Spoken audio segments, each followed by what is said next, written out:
자, 방송 진행하도록 하겠습니다. 지수가 제가 말씀드린 대로 지금 뭐 박스권 정체 국면을 벗어나지 못하고 있는데, 일단 뭐 방향성이 나오려면 뭐 여러분들 뭐 다른 거 보실 필요는 없습니다. 일단 뭐 환율을 하고, 미국은 제가 예상대로 말씀드린 대로 이제 개별 장세라고 그랬죠. 개별. 그러니까 순환매 장세.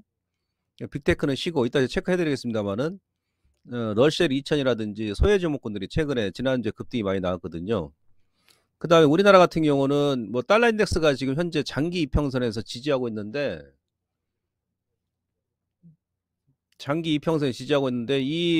우리는 또 이제 위안화까지 같이 영향을 받잖아요. 위안화까지.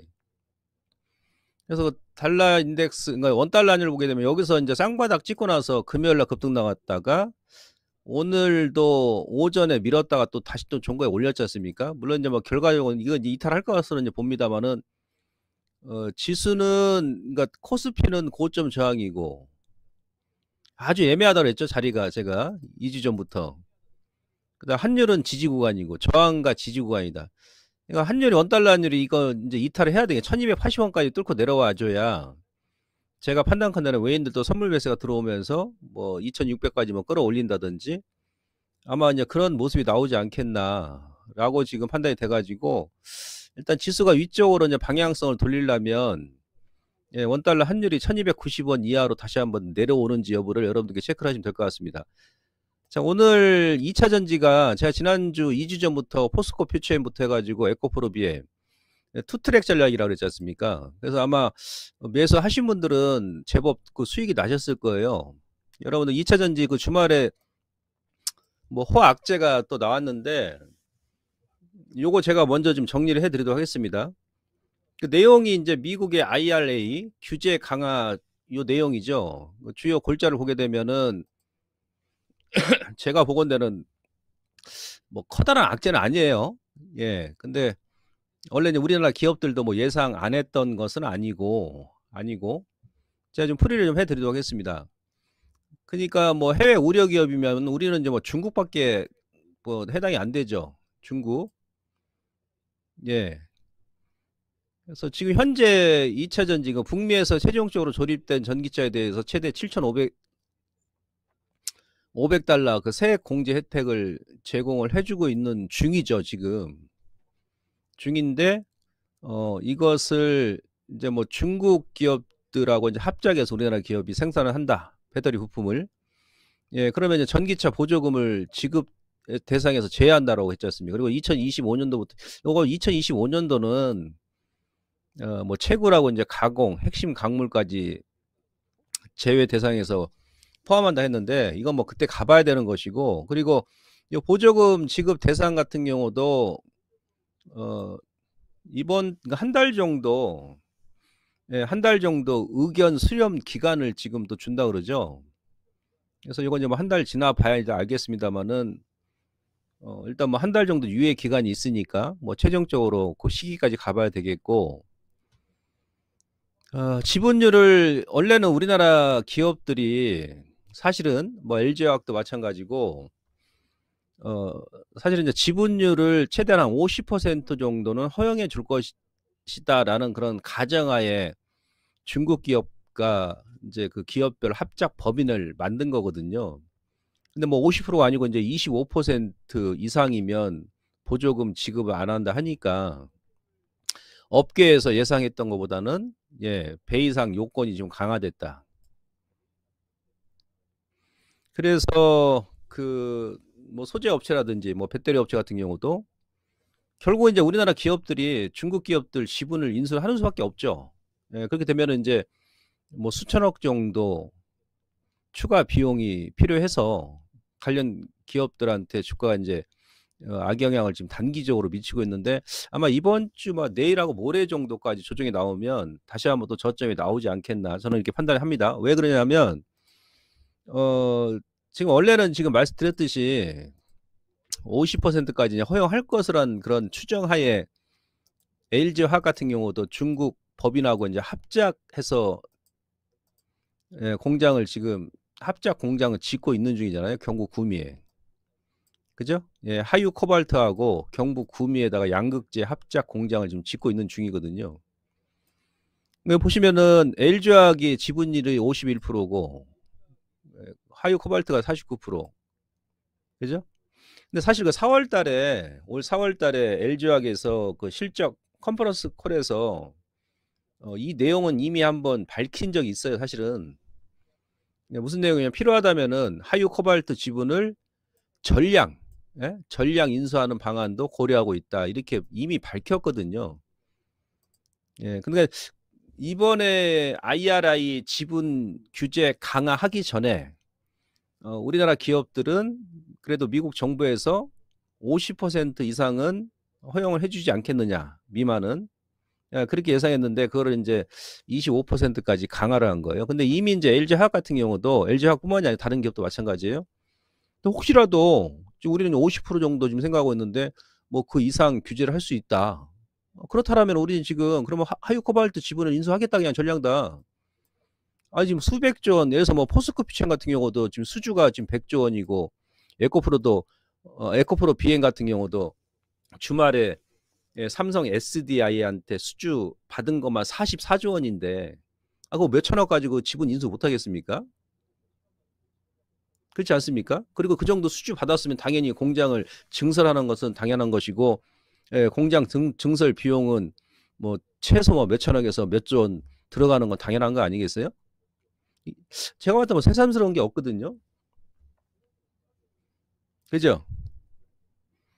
그 다음에 포스코피chen 같은 경우도 중국의 CNG라고 지금 경북 포항에다가 이제 전구체 합작 공장을 지금 짓고 있잖아요. 전구체 합작 공장. 근데 중국의 CNGR이 지분을 80% 가지고 있어요. 80% 지분을 갖고 있습니다. 그러니까 2대 8이죠. 20대 80.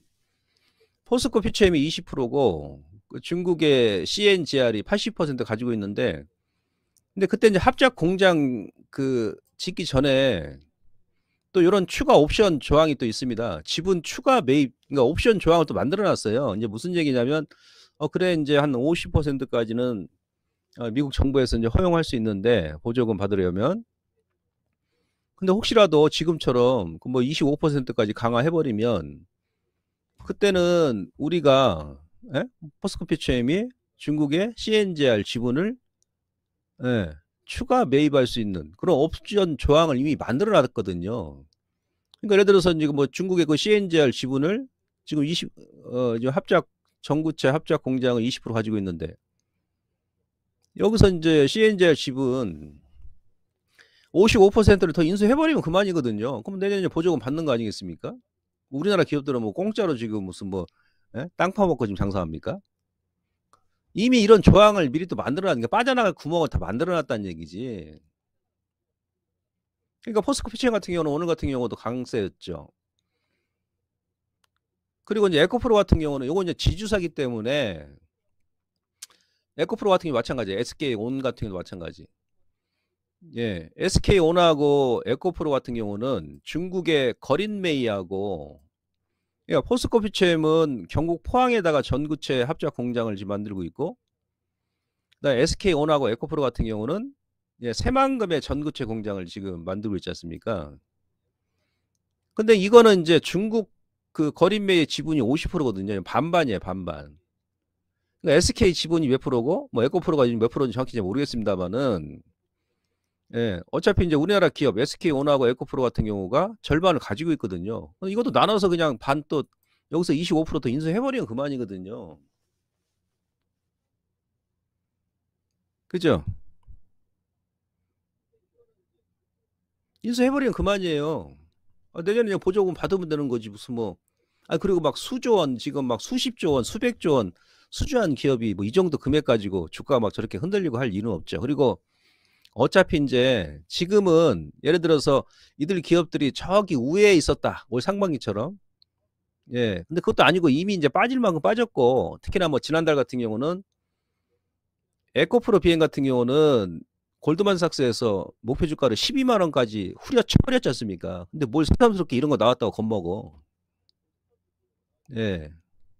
이미 빠질 만큼 빠진 기업들. 그리고 원래는 주식은 이런 악재 같은 경우는 이미 이제 빠질 만큼 빠진 그런 구간에서 카카오처럼 예, 그런 구간에서 나올 악재가 있으면 지금 나와 버리는 게 오히려 낫다는 얘기예요.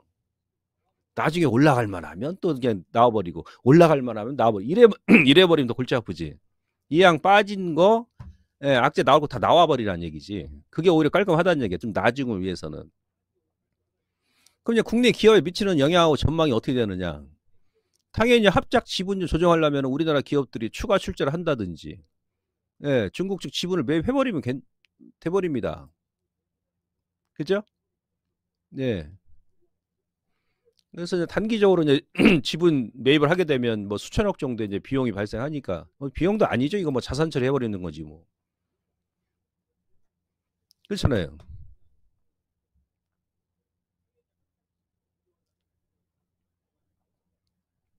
근데 이제 약간 중기적으로 어차피 주가는 빠질 만큼 빠졌으니까 좀 중기적으로는 이미 주가는 빠질 만큼 빠졌거든. 고점 대비해서 반에 반토막 난 기업들이 많은데 중국에 대한 의존도를 낮추고 대신에 또 공급망을 다변화시키고 예. 단기적으로는 조금 이제 기업들에 이제 부담이 있을 수 있겠습니다만은 예. 근데 이제 주가가 많이 빠진 상태에서 오히려 또 이런 악재가 나와버리면 불확실성이 추가적으로 해소됐기 때문에 예. 사실은 또 긍정적일 수도 있다는 얘기죠. 그러니까 뭐 포스코 피첸 같은 경우는 오늘 뭐 주가 오히려 올라갔잖아요. 그래서 제가 지난주에 어떤 말씀을 드렸냐면 투트랙 전략. 저 같은 경우는 이제 포스코 피첸하고 이제 에코프로 BM만 본다 그랬지 않습니까? 예, 그래서 포스코 피첸은 계속 끌고 가는 가운데서 에코프로 BM 올라왔다고 하면 한번 때려주고 오늘 올렸을 때 제가 얘기하고 나서 지금 막 50% 올랐어, 50%. 그래야 안 그래요? 그죠? 포스코 피첸은 30%.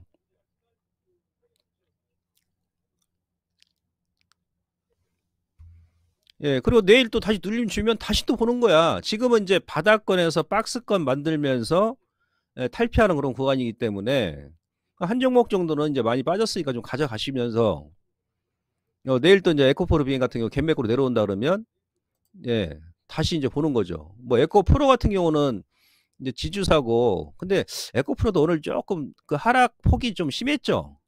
예? 저거 같은 경우 에코프로 같은 경우는 이제 SK 온하고 같이 인수해버리면 되는 거거든. 아니 뭐 지난주에 뭐 40, 뭐 에코프로하고 지금 에코프로 BM하고 에코프로하고 지금 이혼했습니까?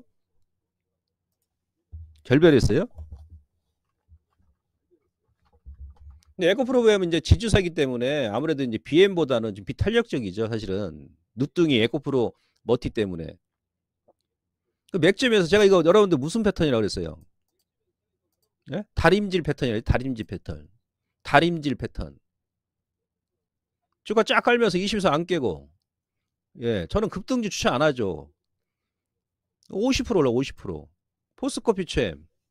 얘도 다림질 패턴이라고 그랬죠. 예, 다림질 패턴. 한 종목 가져가면서 에코프로 많이 올라왔어. 그럼 한번 때리고. 만약에 에코프로를 가지고 계셨다. 한 종목만 들어가시면 안 된다니까, 지금. 요거 만약에 다시 뭐 저점까지 누른다 그러면은 요거 저 봐서 이 저점 지지하는지 여부 보고 오히려 또 저점에서 기회 줄 수 있다는 얘기죠. 그러니까 지금은 2차 전지로 어느 한 종목 들어가지 마시고 지금 투트랙 전략. 그러니까 나머지 이제 뭐 포스코 홀딩스도 보셔도 되는데 LG 에너솔루션도 좀 무겁잖아요, 사실은. 그런데 LG화학 같은 경우도 사실 이제는 저평가거든. 뭐 악재 뭐 나오고 안 나오고 떠나서 빠질 만큼 빠졌기 때문에. 근데 아무래도 이제 조금 무겁잖아. SDI 같은 경우도 마찬가지고. 그래서 저 같은 경우는 이제 에코프로 BM하고 포스코 피처엠만 이렇게 본다라고 제가 공개 방송에서 말씀드렸지 않습니까? 예. 그래서 이제 보유하신 분들은 좀 더 이제 보시고요. 그다음에 이렇게 단기적으로 이렇게 올라올 때를 한번 끊었다가 또 다시 보는 거예요. 아직은 이제 박스권이니까. 그 내일장에 눌림 준다 그러면 또 하루 만에 매수하시면 안 돼. 제가 항상 여러분들께 공개 방송에서 2주 넘게 지금 무슨 얘기합니까? 비중과 타이밍 조절하셔야 돼요. 비중과 타이밍. 아시겠죠? 제가 여러분들 지난주 목요일 날 이토마토 2시에 진행하는 미스터 마켓에서도 예, 썸네일이 뭐예요, 그거? 제목이 에코프로 BM 포스코 피치의 바닥 탈출을. 이거 그냥 가져가면 이게 먹는 거죠, 가져가면. 다림질 패턴을 잘 보세요. 다림질 패턴. 다시 돌아와서. 그래서 요거는 여러분들께서 요 내용을 잘 이렇게 숙지를 하세요. 저거 별거 아니네. 저 뭐야 저거. 뭐 기업도 다 예상하고 있었던 거 아니야? 아니 무슨 뭐 포스코 퓨처 같은 경우도 막 100조 원 넘게 수주하고 에코프로비엔 같은 경우도 주말에만 44조 원 수주했는데 예? 뭐 공장 증축 안 하고 그러면 그럽니까? 기본 수조는 그것도 뭐 비용 처리되는 것도 아니고 자산으로 잡힐 텐데 회계 처리하더라도. 아무튼 예, 그 내용은 제가 정리를 먼저 해드린 거예요. 예, 밀리면 또 다시 기회죠. 2차 전지. 그 타이밍이 중요해. 타이밍이. 예? 타이밍이 중요한 거지. 그 지난주 이제 11월 넷째 주하고 다섯째 주 마감 동향 보면은 뭔가 좀 확연하게 틀리죠. 다우지수는 전전주 대비해서 예, 급등이 나왔는데 나스닥은 11월 넷째 주 대비해서 지난주는 오히려 오름폭이 작다. 예, 우리는 이제 중국이 계속 찌글찌글하죠. 그러니까 중국과 미국의 중간 눈치를 보는 거야. 지난주에 홍콩이 좀 많이 밀었죠. 지난주에 코스피 같은 경우도 전전주 대비해서 덜 올랐고 코스닥은 이제 LNF하고 지난주 후반까지 에코프로 PM이 끌고 올라간 거죠. 다우하고 S&P는 신고가, 빅테크는 지금 정체 국면이죠. 제가 예상했던 대로 다른 쪽에서 금융, 항공주 이 시장을 여러분들께서 잘 이해하셔야 됩니다. 이 빅테크는 이제 엔비디아도 좀 조심해야 돼요. 나중에 우리가 1972년도 니프티 피프티 장 쓸 때 그때는 코카콜라가 막 대장이었고 2000년 초반에 IT 버블 때 그때는 시스코 시스템즈가 대장이었죠. 지금은 빅세븐, 예, 엔비디아가 대장인데 이들 기업들의 고점이 나왔던 공통점이 있어요. 딱 그 공통점에 걸려 있어요. 엔비디아가. 그러니까 1972년도 니프티 피프티 장 쓸 때 그때 한 10년 동안 기관들이 선호하는 50개 종목만 계속 갔거든요. 그 이후에 이제 간 게 뭐예요? 이제 2000년도 IT 버블 전에 1990년도부터 2000년 초반까지 10년 동안 그때는 시스코 시스템즈부터 해가지고 예 기타 등등 그런 종목군들이 계속 갔고 근데 이번에도 마찬가지죠. 애플을 필두로 해가지고 엔비디아 같은 경우도 예 근데 딱 그러니까 1972년도 니프티 피프티 장스 때하고 2000년 초반 때 고점 날 IT 버블 때하고 이번에 이제 이 고점하고 딱 떨어지는 공통점이 딱 있더군요. 공통점이. 그게 진짜 중요하죠. 왜냐하면 나중에 이제 시장의 변화가 나오니까. 그 나중에 제가 이제 한번 아카데미 때 예, 또 설명 드릴 겁니다. 진짜 중요한 내용이에요. 국채금리가 4.2를 뚫고 내려와 버렸습니다. 최근에 금값하고 구리 가격이 좋죠. 구리 가격은 이거는 우리 증시의 호재죠. 구리 가격이 올라가는 것은. 금값도 마찬가지고. 구리라는 것은 원자재 중에서 가장 민감한 게 원유가 아니고 유가가 아니고 구리입니다.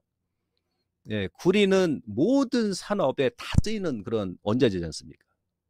가정에서 사용하고 산업에서 사용하고 어디서 사용하고. 예, 구리 가격이 올라간다는 얘기는 나중에 우리나라 경기를 대변해 준다. 그러니까 구리 수요가 는다는 얘기는 예, 이머징 마켓 국가들의 경기가 좋아질 가능성이 높다는 얘기죠. 근데 우리는 이제 중국 증시에 이제 같이 껴 있는데 주말에 여러분들 이제 미국도 지금 확연하게 변하는 게 뭐냐면 제가 그랬지 않습니까? 빅테크는 지금 정체 국면이에요. 2주 동안. 엔비디아는 호실적 발표하고 오히려 그냥 차익 매물이 쏟아지고 있고. 근데 그것보다도 아까 제가 말씀드렸듯이 1972년도 니프티 피프티 장세 때, 그 다음에 2000년도 IT 버블 때, 예, 그 다음에 지금 이 공통점이 있습니다. 그들 기업들의 고점이 나왔던 공통점. 그게 딱 맞아 떨어져요. 그래서 이제 엔비디아 같은 경우는 그런 거고 대신에 다우하고 지금 다우가 연중 신고가입니다. 예? 머리 쳐들어 올라오죠. 그다음에 너쉘 2000 지수가 지금 치고 올라오죠. 우리 코스피 지수는 너쉘 2000 지수하고 동행을 하는데 예, 미국이 제가 그 2주 전부터 이제 개별 장사라고 했는데 요 10년물 국채 수익률도 제가 10월 달에 여러분들 장기 로고 차트 국채 수익률 고점이고 국채 가격이 저점이다. 주식 팔지 마십시오. 한 주도. 그렇게 말씀드렸던 것이고 그럼 이게 지금 어떻게 변했나 한번 보죠. 한 달 뒤에 지나서. 제가 예상했듯이 바로 이 자리죠. 이 자리. 그러니까 제가 지난 10월 달에 얘기했던 요 자리가 이건 장기입니다. 30년 장기 저항과 지지 구간이었다. 예. 최근에 이제 어떻게 변했냐. 그 자리가 바로 이 자리였죠. 국채 수익률. 거기서 고점 만들고 이제 급락 나오죠. 반면에 국채 가격은 급등이 나와버리잖아요. 이 자리가. 그러니까 얘는 여기가 오버슈팅 구간이었었고 국채 가격은 제가 예상했듯이 언더슈팅 가격 구간이었다. 국채 가격, 국채 수익률이 떨어지고 국채 가격 올라오니까 당장 미국 시장에서 먼저 수혜가 뭡니까? 물론 이제 처음에 국채 가격이 낮아질 때는 빅테크가 먼저 치고 올라갔던 것이고, 예, 최근에 들어서는, 지난주 들어서는 뭐가 수혜입니다? 은행주죠, 은행주. 미국의 지역 은행주. 금요일 날 그러다 보니까는 러시아 2000 지수가 3% 급등이 나버리잖아요. 그죠? 그러니까 S&P 은행 지수 같은 경우도 급등이 나버리고, 예, 이런 시장의 변화가 지금 생기고 있는 거예요.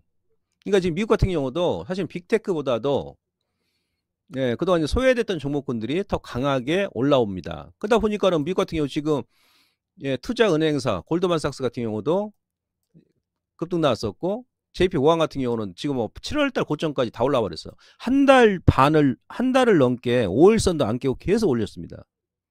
바로 저게 이제 국채 금리 하락 때문에 그런 거예요. 그러니까 지금 미국의 다우 같은 경우는 실질적으로 전전주부터는 빅테크가 끌고 올라간 게 아니고 예, 이런 그 다우 30개 종목군 중에서 뭐 아메리칸 익스프레스 얘도 이 무거운 주식이 5일선을 안 깨고 한 달 내내 지금 올리죠. 그 다음에 항공주 보잉 같은 경우도 10월 말에 저점 찍고 나서 한 달 이상을 5일선을 한 번도 안 깨고 계속 끌어올려 버린 거예요. 전고점까지. 예. 그리고 이제 IBM, 엔비디아 너만 주식이냐? 나도 주식이다. 이제 이런 변화가 미국 시장 내에서도 생기는 거예요. 엔비디아 너만 주식이야? 어? 예. PC 관련 업체들. IBM은 이미 11월 중순에 고점 돌파했죠. 인텔 같은 경우도 마찬가지고. 델 컴퓨터도 마찬가지예요. 얘네들도 실제 좋게 나왔거든요. 주가가 싼데 너무나도 상반기 때 이제 IBM 쪽으로, 아니 그러니까 저 엔비디아라든지 이런 쪽으로 이제 몰리다 보니까 나중에 또 돌아서 보니까 IBM도 실적 괜찮게 나오고 회사 싸네 주가가. 인텔도 마찬가지고 델 컴퓨터도 마찬가지고.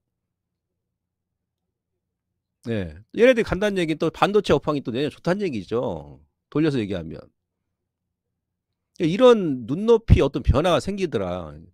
키 맞추기가 지금 네? 기울어진 운동장 바로 세우기. 맥도날드, 비자 같은 경우도 지금 고점 돌파해버렸죠. 이런 식으로 지금 미국도 움직입니다. 그래서 우리가 다방면으로 여러분들께서 연말에는 어느 한쪽만 딱 지금 예, 저 투자 포커스를 맞추고 하게 되면 단기적으로 수익이 안 나와요. 계속 지금 미국도 순환매 장세고 종목 장세이기 때문에 예, 적정하게 어느 한 종목에 비중을 많이 실지 마시고 포트폴리오 이제 구사해가지고 일부는 치고받고 하고 예, 중기 물량을 끌고 가면서 이 투트랙 전략을 하셔야 된다는 얘기. 그래야 수익률 측면에서는 유리하다는 얘기예요. 아시겠죠? 다음 좀 빨리 갑니다. 그 다음에 이제 그 10월하고 11월 달까지 글로벌 증시 주요국 등락을 보게 되면 실질적으로 사실 10월 달은 우리 시장이 급락이 나왔기 때문에 특히 이제 뭐 코스닥은 12.50, 코스피는 7% 급락 나왔잖아요. 물론 뭐 2차전 영향도 있습니다만은 제가 여러분들께 공개 방송에서 뭐라고 했습니까? 그 당시에 10월 달은 이스라엘 텔아비브 지수는 11%까지 안 뺐거든. 이 코스닥이 전쟁하는 나라보다 더 많이 뺐다고 제가 막 그랬었죠. 그죠? 그래서 제가 한 주도 손절하지 마시라고. 뭐 대한민국 해병대하고 지금 뭐 하마스하고 전쟁합니까? 제가 막 그랬잖아요. 예. 근데 이제 11월, 근데 여러분들 그 당시에 10월 달 보시면 일본, 중국 같은 경우 그냥 단순한 기술적 조정 정도. 대만도 2%밖에 안 뺐었고, 뭐 나스닥은 2.7, 다우는 1.3%밖에 안 뺐어요. 근데 오른쪽 이 빨간색은 이제 11월 달에 오른 폭인데 상승률인데 코스닥은 이제 빠진 만큼 올랐어. 12.5 상승이 12.9니까 이거 본전이야 그냥. 그러면 코스피는 7.6 뺐는데 10월 달에 11월은 11.3 올랐으니까 그래도 한 4%는 올랐네. 근데 다른 나라 주식을 보세요. 일본 니케이 같은 경우도 2.5배 올랐죠. 10월 대비해서 2.5배 올랐어요. 중국은 고만고만하니까 아직은 바닥권이고, 대만 같은 경우도 2% 빼고 11월 달은 거의 9% 올랐습니다. 4배가 올랐어, 지수가 10월 대비해서. 독일도 거의 3배 가까이 올랐고, 나스닥도 2.7, 10월 달에 빼고 11월 달은 거의 11%니까 예, 한 4배 가까이 올랐죠. 다우 같은 경우는 보세요. 얘는 한 5배 가까이 올라, 5배 지수가. 그러니까 우리나라도 손가락 반 거야. 그냥 코스닥은 빠진 만큼 올린 거고, 코스피는 그래도 체면이 있으니까 10월 달 뺀 거보다 한 4% 더 올린 거야. 그러니까 실질적으로 11월 달도 반등이 나오긴 했으나 10월 달 하락한 거 대비해서 그냥 본전치기 한 거야. 그러니까 여러분들 뭐 개인 투자분들 또 수익이 안 나시는 분도 많이 계실 거예요. 재미가 없죠. 다른 나라들은 10월 대비해서 기본 2.5배에서 5배까지 올랐는데 우리는 뭐 오른 것도 없는 거야, 사실은. 그러니까 지금 대한민국 개미들은 수익이 안 나는 거죠. 그래서 종목을 잘 선택해야 된다는 얘기지. 예. 그러니까 뭐 코스닥은 플러스 마이너스 그냥 번전. 지수 기준 했을 때는. 다른 나라들은 막 개인들 수익이 많이 났을 겁니다. 하기사 뭐 10월 달에 손절했던 개인들은 또 수익이 안 났겠죠. 그 다음에 이제 그 10월하고 11월 달 우리나라 국내 증시 보시면 대형주가 가장 많이 올랐으니까 소형주 가지고 계신 분들은 좀 소외감 느끼셨을 겁니다. 근데 소외감 느낄 필요 없어요. 왜? 미국이 지금 널셀 2000 지수가 강하거든. 그러면 조금 시간 지나면 또 우리 시장도 미국 시장 영향을 또 답습을 해 나갑니다.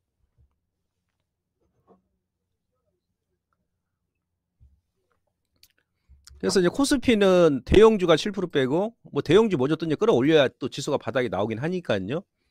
뭐 중형주 같은 경우는 이제 뭐 7%, 뭐 한 1%더 올랐고, 소형주는 뭐 거기서 그나마 거래소는 하락한 만큼 오른 거죠. 소형주 본전.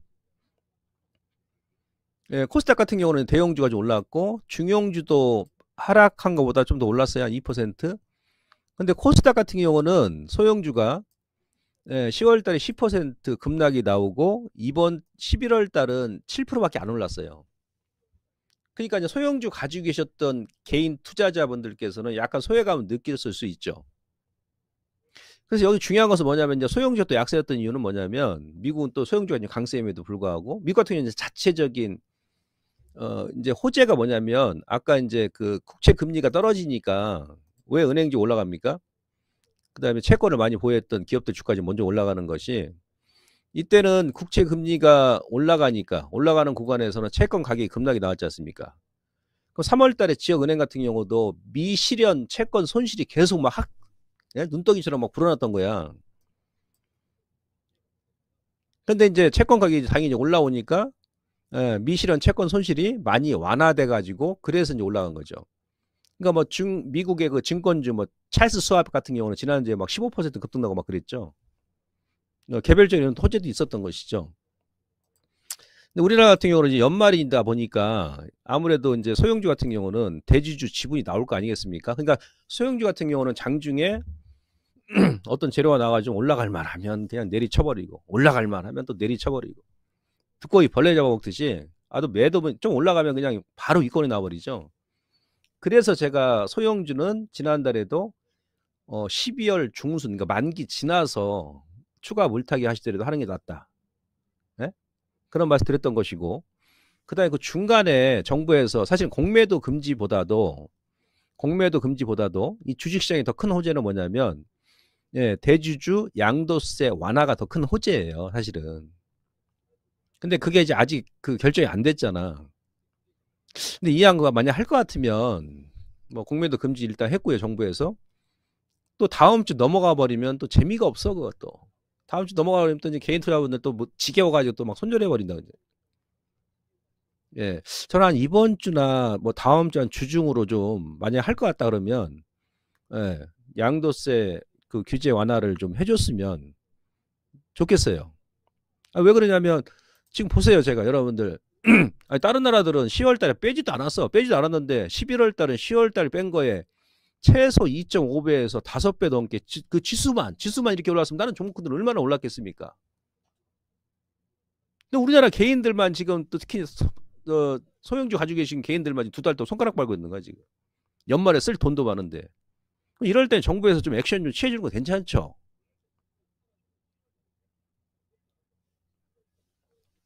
그러니까 이번 주나 아니면 다음 주 주중에 좀 그 타이밍을 좀 맞춰주면, 예? 예, 그러면 소형주가 또 이제 급등이 나올 수 있죠. 여기서 중요한 건 또 뭐가 있습니까? 여기 또 가장 중요한 핵심이 뭐예요? 지금 미국 같은 경우는요, 다우지수가 8.7% 오르고 나스닥이 10% 올라지 않습니까?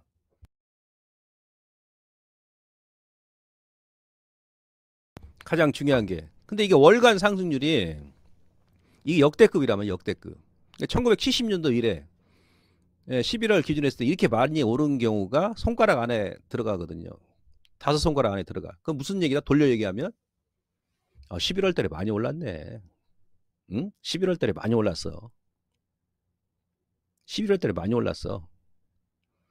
그러니까 우리나라도 11월만 기준으로 봤을 때는 11월 달에 많이 올랐잖아, 사실은. 그 종목도 아니고 지수가 이렇게 올랐는데. 그럼 지금 12월이잖아요. 그럼 12월은 어떨까? 12월은 좀 누르겠어. 미국도 오르고, 나스닥도 오르고, 다우도 오르고, 뭐 독일도 마찬가지고, 우리도 마찬가지. 근데 12월 달은 11월까지 대형주가 많이 올랐어. 우리 같은 경우는. 소형주는 그냥 10월 달에 막말로 10% 뺐으면 다른 나라, 뭐 유럽이나 미국이라든지 아니면 아시아 국가 같은 경우도 기본 2.5배에서 지수가 5배가 올랐으면 양심 있으면 10월 달에 10% 뺐으면 소형주도 10%는 올려놔야 될 거 아니겠어요? 뺄 때는 그냥 전쟁하고 있는 이스라엘 주가보다 더 많이 빼고 오를 땐 또 찔끔 오르고 재미가 없잖아, 개인 투자분들께서. 이럴 때 정부에서 이미 이제 말이 나온 거니까 제가 드리는 말씀이에요. 예, 공매도 금지하고 나서 양도세 규제 완화한다며 그럼 좀 빨리 좀 하시든지 좀. 타이밍이 제가 봤을 땐 지금 이번 주 말이나 다음 주 한 중반 정도 만기 전후 지나서 그때 하면 이제 소형주 가지고 계신 분들도 조금 이제 좀 예? 예, 재미가 있겠죠. 그래도 이제 그 지나고 나면 이제 대주주 물량도 나올 거 다 나왔어요, 사실은. 그래서 소형주 보유하시고 기업 문제 없으신 분들은 그대로 홀딩 하시는데 예, 만약에 이제 정부에서 양도세 규제 완화 발표 안 하고 그냥 올해 그냥 넘긴다 그러면 만기 지나서 이제 추가하더라도 다음 주 한 중반 지나서 그때 추가하시는 것이 물타기하더라도 어, 낫다. 이렇게 더불어 말씀드립니다. 그래서 결론은 11월 달에 글로벌 증시가 많이 올랐기 때문에 12월도 이렇게 오른다라고 생각하지 마시고 좀 더 우리가 11월 달도 잘 해왔지 않습니까? 예, 12월 달도 서둘지 않고 좀 차분하게 대응하시는데 그게 이제 뭐냐면 이거 보세요. 이것도 지금 올해도 맞았어요. 작년에도 맞았었고 11월 달에 제가 가장 많이 오른다 그랬죠. 미국 같은 경우도 4분기가 10월에서 12월 특히 11월 달이 예? 노벰버 그럼 12월 달은 약간 주춤하죠. 9월 달에 가장 많이 뺐고 이것도 제가 여러분들께 10월 달에 막 보여드리면서 그래서 손절하지 마시라고 계속 그렇게 말씀드렸던 겁니다. 근데 이번에도 맞았어 이게. 우리나라도 마찬가지. IMF 때부터 25년 동안 예? 코스피 월간 상승률을 보게 되면 11월 달이 가장 많이 올랐다 그랬죠 제가. 10월 달에 지수 그 급 나가는 그런 가운데서도 한 주도 손절하지 마시라고 하면서 11월 달을 기대하시라고. 이번에도 맞았어 이게. 12월 달도 오릅니다. 저는 원래 종합지수가 뭐 이것저것 다 빼고 미국이 오르든 말든지 원래 우리나라 코스피 지수가 최소한 2600 우에서 놀아야 돼요. 놀더라도. 사실은. 그러니까 지금 10월 달에 2300까지 뺐을 때가 얼마나 저평가였어 그 당시가. 우리 개인 투자분들께서 이제 이렇게 좀 지나봐야 안다는 얘기죠. 근데 12월 달도 오릅니다. 오르는데 그 11월 달에 이제 좀 많이 올랐기 때문에 아무래도 주가 지수 탄력도가 좀 저하될 것이다. 근데 종목 장세는 더 탄력적으로 이어질 가능성도 상당히 높다는 얘기예요. 예, 거기에 대한 근거는 이따 제가 보여드릴게요. 그럼 12월 달까지 오르냐? 이게 또 언제 갑니까? 1월 또 효과 1월 달까지 또 올라가 버려. 그러니까 제가 봐서 아마 12월 달은 1월 달은 특히 이제 코스닥의 소형주가 많이 못 올랐는데 아마 OECD 국가 중에서 거래소 코스닥 소형주가 아주 파워풀하게 예? 예. 더 수익률 측면에서는 훨씬 더 좋지 않겠느냐. 언제? 다음 주 지나서. 저는 그렇게 생각합니다. 요 타이밍이 이제 중요하다. 타이밍. 종목 선정하고. 그래서 이런 부분을 참고하시고 자 수급으로 일단 넘어가게 되면요. 외국인들은 지금 실질적으로 거래소에서 3조 가까이 매수했죠. 11월 달에 2조 9천억. 코스닥 1조 3천억. 이거 엄청 많이 매수한 겁니다. 코스닥 같은 경우는. 엄청나게 매수 많이 한 거예요, 외인들은. 그럼 무슨 얘기입니까? 매수할 만하니까 한 거죠. 매수할 만하니까. 그죠? 선물은 이번 사이클에서 46,800계약 매수했어요. 제가 데이터 찾아보니까 외국인들이 12월 달 선물 매수로 좀 많이 들어와요. 보통 보면. 근데 이제 11월 한 달 동안 거의 뭐 46,000계약 넘게 매수했기 때문에 좀 조절할 것이라는 얘기죠.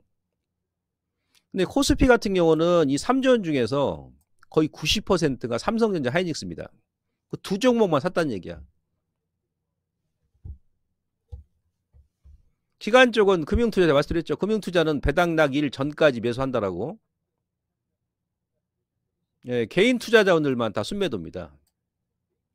그래서 지금 11월까지의 수급 여건은 괜찮다. 메이저들이 매수하고 개인들이 매도하고.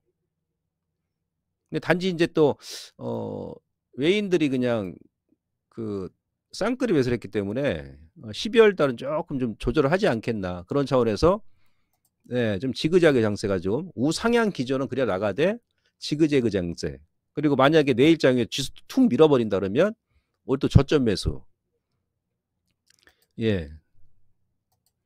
그렇지 않습니까? 금융투자가 매년, 그러니까 2018년도, 19년도, 20년도, 21년, 작년까지 5년 동안에 11월부터 12월까지 매수 규모 보기 때문에 얘네들 이제 배당 겨냥해서 매수하는 거니까 평균적으로 4조 원 정도 매수했다고 그랬죠. 그럼 가장 적게 매수했을 때가 2018년도 3조 4천억.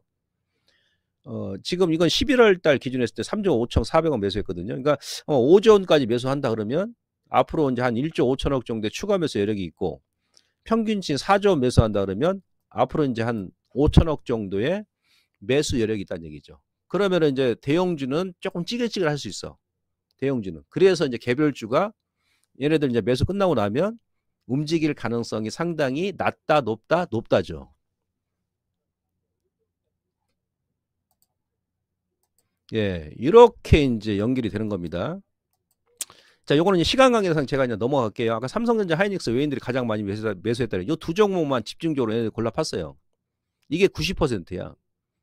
삼성전자, 하이닉스 지금 현재 가격대에서 한 달 동안 전체 매수 금액의 90%를 매수했다는 얘기는 예, 그대로 이제 끈을 놓지 않고 이어가겠다는 의미고 반도체 같은 경우도 HBM 같은 경우는 지금 많이 올랐었기 때문에 최근에 찌글찌글한데 예, 다른 쪽이라 그랬죠. 제가 여러분들 공개 방송에 얘기했던 그 소재 관련 종목군들 금요일에 급등나면 신고가 나와버렸죠. 반도체도 이제 앞으로 여러분들께서 아무거나 매수하시면 안 된다. HBM이라 가지고 무조건 매수하시면 안 돼요. 기관 쪽은 그러니까 그러면서 나머지는 이제 골고루 매수했고 거래소는 외국인들이 이제 2차 전지 뭐 골드만삭스에서 그냥 뭐 에코프로 BM 12만 원 목표가 후려쳤는데 매수하겠습니까? 금양이나 좀 매수했고. 근데 이제 기관 쪽은 보시면은 2차 전지 LG화학 매수했죠. 3위. SDI가 4위죠. 그리고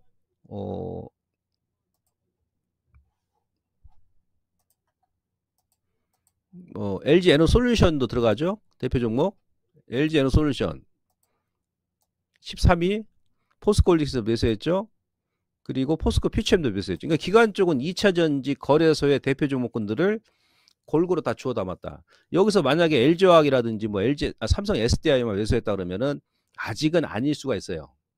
근데 기관들이 11월 달에 2차 전지 대표 종목군들을 다소 이제 금액의 차이는 있으나 골고루 주워 담았다는 얘기는 일단 기관들도 현재 그들 종목군들은 이제 가격 메리트가 생겼기 때문에 매수했다는 얘기거든요. 그죠? 자, 그럼 여기서 우리가 얻는 결론은 뭐다? 기존의 거래소에 뭐 LG화학이 됐던 SDI가 됐던 포스코홀딩스가 됐던 LG에너솔루션이 됐던 요들 종목군들도 다시 한번 뭐 지난 그 저점을 이탈한다든지 그럴 일은 없을 거라는 얘기죠. 주중에 다시 한번 또 눌러준다 그러면 직전 저점에서 뭐 저점에서 가능하고 근데 여기서 이제 우리가 이제 가볍게 움직여야 하는 것이 포스코 퓨처 그게 가볍잖아. 그래서 제가 이제 포스코 퓨처엠하고 이왕이면 그죠? 에코프로 BM 네, 이런 의미가 있고 하이브는 기관도 매수하고 외국인도 매수했습니다. 그럼 이제 개인 투자자분들께서는 또 뭘 매수했냐? 예? 거래소에서 포스코홀딩스를 가장 많이 매수했어요. 지금 매수해도 됩니다. 개인 투자분들께서도. 근데 머티가 2이네. 누뚱이. 예? 에코프로 머티가 누뚱이가 2야. 근데 이것도 손실 안 보셨을 거예요. 처음에 상장하자마자 막 들어왔으니까. 퓨처엠도 매수하셨고, SDI도 매수했고, LG화학도 매수했고, 포스코 인터내셔널 매수했고. 개인들만 이렇게 또 몰려서 매수했으면은 조금 이제 수급적으로 안 좋은데, 아까 기관 쪽도 이제 골고루 매수했기 때문에 지금은 2차전 대표 종목군들도 여러분들께서 그 타이밍이 문제지, 좀 분할 매수로 다시 한번 보셔도 예, 무리가 없다는 얘기예요. 근데 코스닥에서는 좀 확연하게 좀 차이가 납니다. 예, 11월 달 보게 되면, 그러니까 외국인들은 골고루 주워 담았어요. HP, SP가 가장 많습니다. 유럽이 지금 뭐 2,400억이고, 그 다음에 셀트리온 헬스케어, 제약바이오, 포스코 DX, 2차전지, 위메이드, 게임즈 담았죠. 주성 엔지니어링, 반도체 장비, 알테오젠, 제약바이오, 에코프로, 2차전지, HAB, 제약바이오, 레인보우 로보틱스, 로봇, 셀트리온 제약. 그러니까 외인들은 1위부터 10위까지 코스닥을 선발업체, 예, 주식을 골고루 담아서 골고루 어느 특정 종목에 몰렸다기보다도 기관 쪽은 LNF, 에코프로 BM 재료를 미리 이제 알고 있었다는 얘기죠. 오늘은 좀 차익 매물이 나왔죠. 근데 낙폭까지 CJ ENM, 노봇 들어갔고 DX 들어갔죠. 그 외에 이제 뭐 엠노라든지 뭐 AI 관련 종목군들, 루닛, 유메이드가 들어가 있죠. 게임주 같이 들어가 있네요. 유메이드 제가 여러분들께 공개 방송 얘기했었죠. 21선 맥점. 그죠? 예, 제가 여기서 얘기하고 나서 지금은 따라가면 안 된다. 따라가면 안 된다. 기다렸다가 21선 전후 주면 21선 이거 아닙니까? 네? 거기서 이제 공략하는 거다. 이렇게 하시는 거죠. NC소프트도 마찬가지고. NC도 이거 꽤 많이 올랐습니다. 예, 여기서 21선 딱 주고 얘도 한 20% 넘게 올랐죠. NC도. 여기 딱 21선 맥점 주고. 그죠? 카카오 게임도 어떻게 됐나요? 예, 카카오 게임도 요거 매수죠. 얘도 좀 올랐다가 지금 다시 한번 눌림목인데 요건 MSCI 이제 편출돼서 그렇습니다. 네, 편출되던 뭐 편입되던 편입된 기업들은 나중에 이제 좋고, 편출된다 하더라도 이미 이제 주가 미른 상태고 다 물량이 나왔기 때문에. 카카오 게임즈 같은 경우도 직전 저점만 이탈 안 하면 이 월봉 이거 빨리짜리 있습니까 이거, 그죠? 예, 이것도 이제 맥점이죠, 맥점. 여기서 보시면 크게 역N자로 꺾어 버리고 지난달에 영망치 도지, 그 다음에 굳이 이제 마디 차트로 딱 보면 여기가 요 마디 아닙니까, 여기 이 맥점, 요 마디. 예, 요 마디 상단가. 이건 또 이태리 장인 패턴이죠.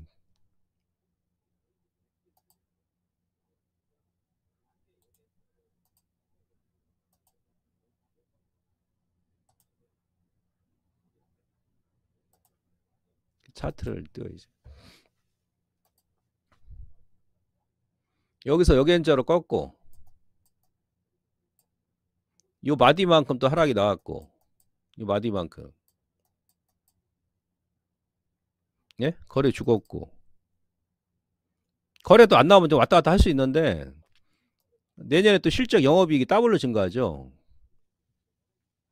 그 다음에 카카오 관련 기업들도 지금 뭐 구조조정 했고 중이고, 요래들도 좀 보세요. 이거 한 번에만 매수 안 하시면 됩니다. 근데 전저점 깨면 일단 예, 반 끊었다가 뭐 다시 본다든지.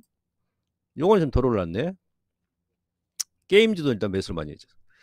우리 개인 투자자분들께서는 아마 그 에코프로 그 누뚱이한테 좀 많이 들어간 것 같아요. 예, 개인 투자분들께서는 AS텍, 파두, 에코아이 10종목을 매수했는데 그 중에 7종목이 다 신규 종목입니다. 그러니까 YG엔터 빼고 JYP 빼고 아프리카 TV 빼면은 나머지 7종목이 다 신규 종목이야. 근데 이 금액도 만만치가 않아요. 제가 봤더니 지금 물타기 하시는 것 같은, 이게 5천억이 넘어요. 5,500억이. 개인 투자분들 코스닥 지금 순매도했는데 이쪽 거만 지금 매수한 게 5,500원이니까 제가 보는 이 물타기 하시는, 지금 물타기 하시면 안 돼요. 이거 한번 볼까요? AS텍.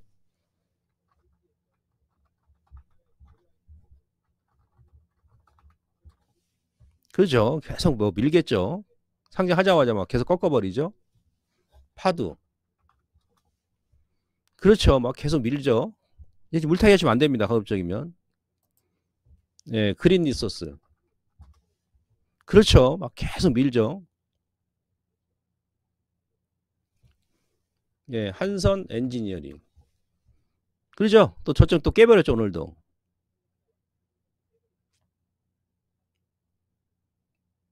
BM은 빠지면 다시 한번 또 매수 타이밍 잡는 거지. 에코프로 BM은.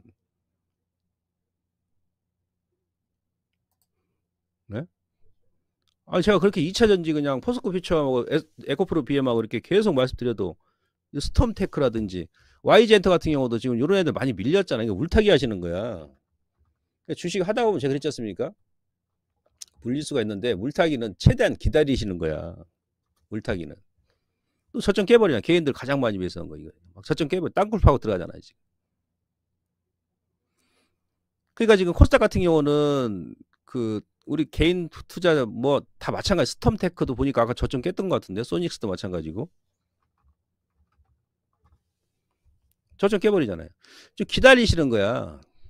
계속 물타기. 그러니까 자금이 또 이쪽으로 막 쏠려버리는 거야 또. 그러니까 다른 종목도 던지고 이것도 이제 안 그러면 왜냐면 지금 거래대금 자체가 안 나오고 그러니까 지난주에 조금 늘어나게 했는데 지금 기본적으로 여러분 보시면은 수급 보시면 예탁금이 안 들어오잖아요. 그러니까 하락 트렌드는 돌파를 했는데 어 고객 예탁금이요. 고객 예탁금이 지금 보시면은 이제 요거는 긍정적인 시그널입니다. 7월 고점 대비 그동안 계속 감소하다가 지난주에 이 하락 트렌드를 돌파했어요. 근데 저점 대비해서 고작 뭐 4조원밖에 안 들어왔어. 4조원밖에. 근데 거래소에서 이번 11월 달에 개인 투자분들께서 6조 원을 넘게 매도했잖아요. 그러니까 신규 자금이 들어온 게 아니야, 이거는. 신용유예 같은 경우도 쭉 밀고 나서 지금 들림 쌍바닥에서 약간 늘어난 추인데, 예. 요거는 이제 종목 장세를 예고하는 겁니다. 요거는 종목 장세야.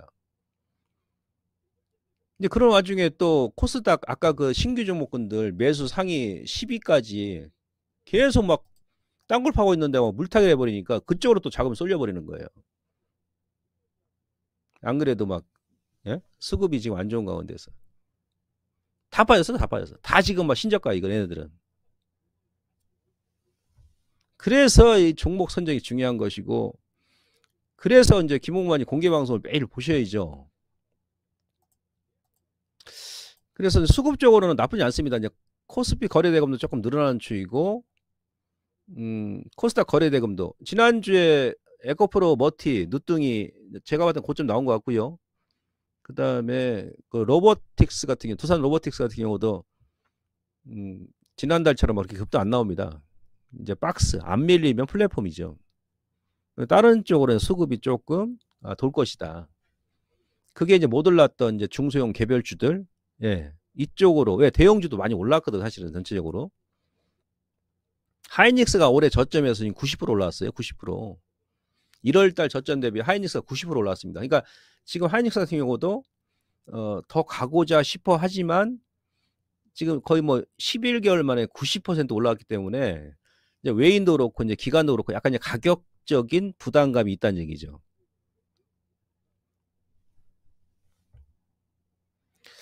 그리고 제가 지난주에 그랬죠. 지난주에 이 ADR 지표가 지난주가 하락하는 주간이다. 지난주가 하락 사이클로 접어드는 주간이다. 하락 사이클 주간이다. 그랬죠. 영락 없죠. 130 돌파하고 나서 예, 뚝 떨어져 ADR 지표가. 그죠? 코스닥도 마찬가지. 120 딱 찍고 뚝 떨어져. 그러니까 종목군들이 찌글찌글한 거야. 근데 얘가 이제 또 언제 저점이 나와요? 이번 주 중반 정도나 이번 주 후반에 또 저점 나와. 그때 또 타이밍 나오는 거야. 그러니까 종목을 추가를 한다든지 신규를 하더라도 이런 다각적으로 수급 체크, 지표 체크, 예, 그런 거 이제 미국 시장에 뭐가 지금 움직이고 있는지 체크를 하면서 대응하게 되면 아무래도 여러분들께서 예, 수익도 많이 날 것이고 덜 당하겠죠. 이번 주 내일 정도 오게 되면 코스닥 같은 경우는 이제 다시 또 이제 매수 구간이죠. 그러니까 내일 지나면 지수가 찌글찌글하더라도 종목이 약간 이제 또 상승하는 종목군이 늘어날 가능성이 높습니다. 아시겠죠? 자, 이제 미국은 12월 12일가 다음 주 화요일이죠. 수요일하고 FOMC 회의가 있습니다. FOMC 회의가. 주말에 발표했던 뭐 제조업 지수 같은 경우도 아직도 뭐 47이죠. 기준치 이하입니다. 그러면 이제 금리 이슈에서 이제 경기 이슈로 전환한다 제가 했지 않습니까? 왜 그러냐면 지금 그러니까 오늘 만약에 이번 주 중반까지 10년물 국채 수익률이 2년물은 지금 210, 이 장기 평선 깼습니다. 200일선을 주말에. 근데 10년물까지도 200일선 깨지는 않을 것이다. 그러니까 4% 초반까지 오게 되면 여기서 이제 반등이 나오거든요. 반등. 거기다 이제 10년물 반대로 국채 가격은 200일선이 저항이죠. 이거 한 번에 돌파하기 힘듭니다. 만약 이게 한 번에 돌파해 버렸어. 국채 가격이. 근데 국채 수익률이 이거 한 번에 이탈해 버렸어. 이탈해 가지고 4%까지 이탈해 버렸어. 이번 주에. 예를 들어서 예? 예, 국제 수익률을 여기서 한 번에 이탈해 버렸어. 가령. 그럼 우리 그때 어떤 생각한다? 어? 이거 미국 경기가 이거 예상보다 경기 둔화세가 좀 빠르게 진행되는 거 아니야? 이런 생각하는 거예요. 아시겠습니까? 지금까지는 이제 국채 수익률이 빠져주는 것이 그래서 이제 반등이 나오는 건데, 예? 근데 여기서 또 이제 더 가파르게 다시 그냥 뭐 4% 미만까지 뚫고 내려와 버리면 물론 미국 내에 은행주라든지 관련 종목의 주가는 더 가겠죠. 근데 여기서 만약에 이 4%를 또 한 번에 그냥 또 일거에 깨버린다 그러면 그건 무슨 얘기다? 미국의 경기 둔화세가 예상보다도 빠르게 지금 진행되고 있을 수도 있다는 얘기예요. 예, 그런 의미입니다. 예, 그래서 요거 이제 하루 이틀 정도 더 빠지면은 지지 구간이고, 요것도 저항 구간이고, 예, 요걸 좀 체크하셔야 되고, 이제 경기 이슈로 전환되는 얘기가 죄송합니다. 아니 목이 안 좋아서. 예, 이거죠. 미국의 그 주택 30년 뭐 15년 모기 30년짜리가 지금 7.6이거든요. 이게 2000년도 이래 최고치죠. 23년 만에 최고치. 얘가 지금 7.6이에요. 7.6. 30년짜리가 15년짜리는 지금 6.7입니다. 20년 만에 23년 만에 최고치죠. 신규 주택이 제가 봤을 때 이거 돌파 못할 것 같아요. 신규 주택 판매 건수가. 여기서 뭐 찌글찌글 막 이렇게 예? 건수가 줄고 있다는 얘기죠. 평균 집값도 코로나 때 고점이 58만 달러였거든요. 이거는 이제 평균 집값은 기존 주택과 신규 주택 포함해가지고 예, 평균 집값이에요. 58만 달러. 근데 여기 지금 10만 달러 뺐죠. 48만 달러거든요. 지금 평균 집값이. 신규 주택의 평균 집값이 원래 43만 달러에서 지금 40만 달러까지 낮아졌어요. 가격도. 얘도 지금 보면은 지금 그 장기적으로는 이게 추세 저항이죠. 여기 딱 찍은 거 여기서 이렇게. 요 라인까지는 이게 한 뭐 4, 5만 달러 더 밀어야 될 것 같아요. 얘 빠진다는 얘기 무슨 얘기냐면 적어도 미국은 집값이 고점이 나왔다는 얘기예요. 예, 얘가 이제 빠진다는 얘기는 미국의 소비자들이 지갑이 얇아진다는 얘기거든요.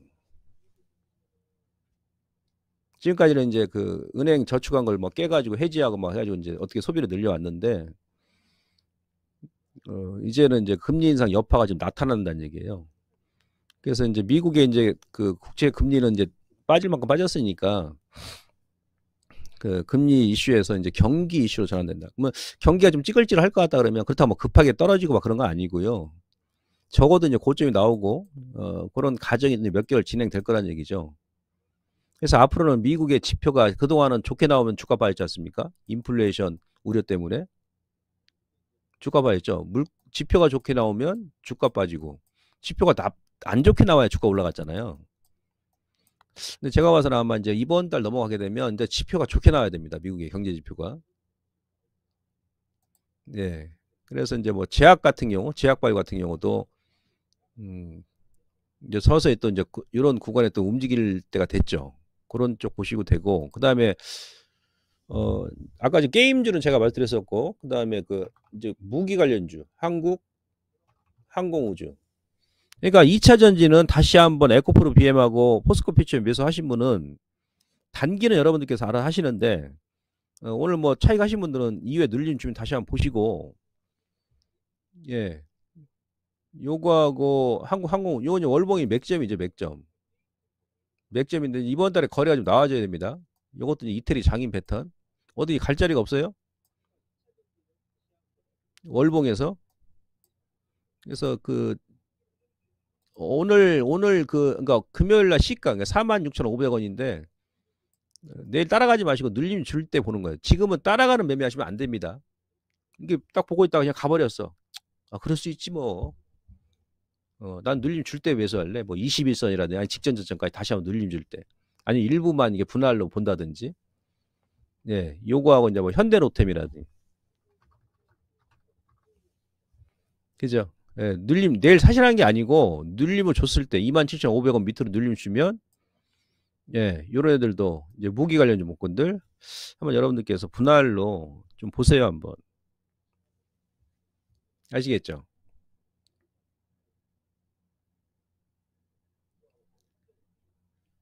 그리고 제약주 같은 경우는 그 저희 아카데미에서 얘기했던 그 종목 있잖아요. 그냥 가져가셔도 됩니다. 아시겠죠? 지금은 타이밍 잡기가 상당히 힘들어요. 저도 맥점 잡기가 힘들고 그래서 분할로 하는 수밖에. 왜냐하면 지금 시장이 그래서 그런 거. 아까 제가 일부러 이만큼 좀 올라왔고 뭐 어떻고 다 설명을 드렸던 이유가 이미 이제 올랐기 때문에 차익을 하고자 하는 그런 매도세의 욕구도 지금 팽만해돼 있고, 예? 그다음에 이제 뭐 매수를 하려는데 좀 지금 외인들도 보면은 올리면서 매수하는 경우는 극히 드뭅니다. 기관도 그렇고. 예, 매수가 두 가지가 있죠. 올리면서 끌어올리면서 매수하는 게 있고 밑에서 받아가면서 매수하는 게 있거든. 그러니까 기관하고 외인들이 막 매수한다 하더라도 주가 안 올라간다. 그러니 걔네들 받쳐놓고 매수하는 거예요. 시장이 좀 어정쩡할 때는. 근데 막 우리 개인 투자분들께서 막 그냥 막 들이대고 하면 안 된단 말이야. 제가 10월 달은 지수가 급락 나올 때 여러분들께 1년에 딱 한두 번 오기와 객기를 부릴 때가 있다. 그때가 이제 2,300 막 깨고 막 10월 달에 거기서 제가 오기와 객기를 부리라고 그랬지 않습니까? 근데 지금은 오기와 객기 부리시면 안 돼. 올라간 종목군들은. 아시겠죠? 그래서 이제 미국 아니 이제 미국을 비롯해 우리나라도 이제 금리 이슈에서 경기 이슈로 전환되고 정부가 이제 양도세 규제 완화 정책 요게 이제 중소형주 연말까지 좀 살릴 것인지 여부. 예. 요거 뭐 제가 알 수가 없고 그다음에 2차 전지 거래소 코스닥 좀 엇갈린 행보인데 예. 다시 눌림 주면 또 저점 매수 구간이라 생각하시고 타이밍을 여러분들께 잘 잡아보세요. 타이밍 못 잡으시는 분들은 제 방송에 가입하시면 됩니다. 아시겠어요? 한 종목만 공략하지 말고 한 두 종목 공략하시라 봐. 두 종목. 그래서 한 종목은 추세 내가 매수가 안 깨면 좀 끌고 가시고 수익 개념에서 예, 그리고 이제 한 종목은 오늘처럼 에코프로 BMT는 급등이 나와버리면 단기 뭐 30% 40% 수익 났으니까 한번 때렸다가 다시 보는 거죠. 요 내일까지 일단 결제를 하시는 분에 한해서만 할인이 제공되거든요. 30%. 다음 달부터 제가 아마 회비가 좀 올라갈 겁니다. 그래서 그 마지막으로 이제 싸게 결제할 수 있는 마지막 기회인 것 같으니까 어, 30% 오늘 그 할인할 때 여러분들 결제하셔가지고 저하고 연말하고 연초 같이 한번 차분하게 서두르지 않고 편하게 매매를 한번 해보시기 바라겠습니다. 아시겠어요?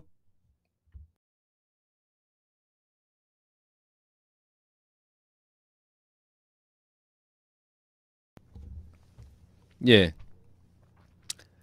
꼭 가입하셔가지고 예, 회비 걱정하지 마시고